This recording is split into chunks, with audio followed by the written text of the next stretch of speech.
വധശിക്ഷയ്ക്ക് വിധിച്ച ഒരാളുടെ അടുക്കൽ ഒരു ശാസ്ത്രജ്ഞൻ വന്നു, ജീവനോടിരിക്കുന്ന ഈ കുറച്ചു നാളുകളിൽ മനുഷ്യവർഗത്തിന് ഒരു നന്മ ചെയ്യുവാൻ സാധിക്കുമോ എന്ന് ചോദിച്ചു. അതിന് അയാൾ, ഞാൻ എന്താണ് ചെയ്യേണ്ടത് എന്ന് ചോദിച്ചു. അതിന് ആ ശാസ്ത്രജ്ഞൻ, വധശിക്ഷയ്ക്ക് പകരം പാമ്പ് കടിയേറ്റ് മരിക്കുവാൻ താങ്കൾ തയ്യാറാണോ?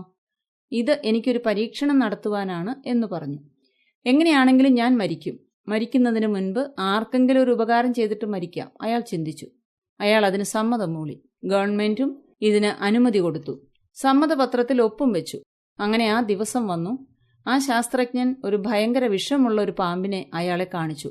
എന്നിട്ട് ഇപ്രകാരം പറഞ്ഞു, നിങ്ങളുടെ കണ്ണ് മൂടിക്കെട്ടിയിട്ട് ഈ പാമ്പിനെ വിട്ട് നിങ്ങളെ കടിപ്പിക്കും. എത്ര വേഗത്തിലാണ് വിഷം നിങ്ങളെ ബാധിക്കുന്നതെന്ന് മനസ്സിലാക്കുവാനാണ് ഇങ്ങനെ ചെയ്യുന്നത് എന്ന് പറഞ്ഞു. എന്നിട്ട് അയാളുടെ കണ്ണ് മൂടിക്കെട്ടി വിഷമുള്ള പാമ്പിനെ വിട്ട് കടിപ്പിക്കുന്നതിന് പകരം അയാൾ ഒരു സൂചി കൊണ്ട് കുത്തി. എന്നാൽ സൂചി കൊണ്ട് കുത്തി കുറച്ചു സമയം കഴിഞ്ഞപ്പോൾ അയാളുടെ ദേഹം മുഴുവനും കരിനീലിച്ചു. വായിൽ കൂടി നുരയും പതയും വരുവാൻ തുടങ്ങി. പാമ്പ് കടിച്ചാൽ എന്തൊക്കെ സിംറ്റംസ് ഉണ്ടാകുന്നുവോ അതെല്ലാം പാമ്പ് കടിക്കാതെ തന്നെ അയാൾ കാണിക്കുവാൻ തുടങ്ങി. അവന്റെ ചിന്തകളും ഭയവും ടെൻഷനും എല്ലാം കൂടി ചേർന്ന് അവനിൽ വിഷമായി മാറി. ഈ കഥയിൽ നിന്ന് മനസ്സിലാക്കാവുന്ന സത്യം എന്താണെന്ന് വെച്ചാൽ, നമ്മുടെ ചിന്തകൾ എപ്പോഴും സത്യമായി മാറും. അതുകൊണ്ട് നാം നമ്മുടെ ആകുല ചിന്തകളെ വളരെ സൂക്ഷിക്കണം.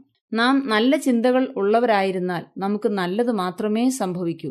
നമ്മുടെ ചിന്തകൾ തിന്മ നിറഞ്ഞതായിരുന്നാൽ നമുക്ക് ഭവിക്കുന്നതും തിന്മ മാത്രമായിരിക്കും. ഒടുവിൽ സഹോദരന്മാരെ, സത്യമായതൊക്കെയും ഘനമായതൊക്കെയും നീതിയായതൊക്കെയും നിർമ്മലമായതൊക്കെയും രമ്യമായതൊക്കെയും സൽകീർത്തിയായതൊക്കെയും സൽഗുണമോ പുകഴ്ചയോ അതൊക്കെയും ചിന്തിച്ചുകൊള്ളുവീനെന്ന് വചനം പറയുന്നു. നിങ്ങളുടെ ചിന്തയും അപ്രകാരമായിരിക്കട്ടെ.